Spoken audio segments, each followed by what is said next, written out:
बचपन से ही शौक़ था मुझे क्रिकेट का, बड़ी मारें भी खाई हैं। और स्टडी में पेरेंट्स तो आपको शुरू में यही कहते हैं कि आप स्टडी करें, और स्टडी भी करता था उसके बाद। लेकिन जब भी घर आना और घर आके तो उसके बाद बैग को साइड पे रख के और सिर्फ बैट और बॉल को ही उसके जो 1 बजे से कह सकते हैं कि आप 6-7 बजे तक सिर्फ यही चीज़ चलती थी घर के अंदर और घर के बाहर।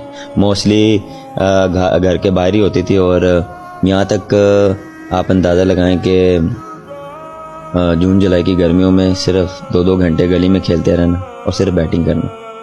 वहाँ से मुझे क्रेज़ जो था वो वहाँ से पैदा हुआ था। आहिस्ता आहिस्ता चीज़ें ग्रो अप की। और फिर ऐसा होता था कि एवरी सैटरडे नाइट हम एक कज़नों की टीम बना के ना तो नाइट क्रिकेट हम खेलते थे, और उसमें हम 2 टीमें बना के तो मैच खेलते थे।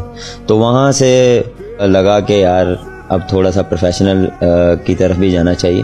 तो फिर मैंने वहाँ से अब्बा जी को बोला कि मुझे क्रिकेट बॉल से खेलना और मुझे क्लब ज्वाइन करना। तो पहले तो नहीं, अभी नहीं है वो। तो फिर आहिस्ता आहिस्ता फिर उनको कन्विंस किया, और फिर मैंने वहाँ से फिर अपना स्टार्ट किया क्रिकेट का जो है प्रोफेशनल क्रिकेट।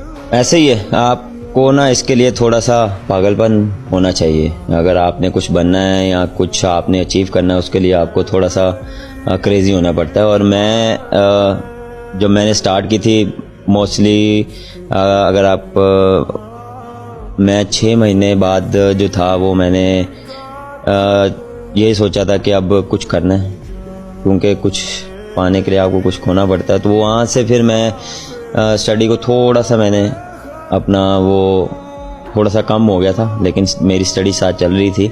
लेकिन उसमें यह था कि फिर मैं साल बाद फिर ये था कि मैं स्कूल से फ़ौरन आके चेंज करके वो फिर क्लब जाना। कभी कभार ऐसा होता था पैसे नहीं होते थे, कन्वेंस नहीं होती थी, तो पैदल निकल जाना, गर्मियों में निकलना 11-12 बजे 1 बजे वहाँ जाके पहुँचना, वहाँ जाके खुद नेट लगाना, पहले ट्रेनिंग करनी, पहले रनिंग करनी, उसके बाद फिर अपना थोड़ा सा नॉकिंग चौकिंग जो हमने एक ग्रुप बनाया था लड़कों का, हम पहुँच जाते थे कि हमने इस टाइम पहुँचना है। तो अंदाज़ा लगाएं 12 से आप मगरिब तक कंटिन्यू खेलते थे हम, और मौसम नहीं देखते थे। बारिश होती थी हम फिर भी ग्राउंड में जाना, जाके कैचेस करना है, हमें कुछ ना कुछ किसी चीज़ में इन्वॉल्व रहना।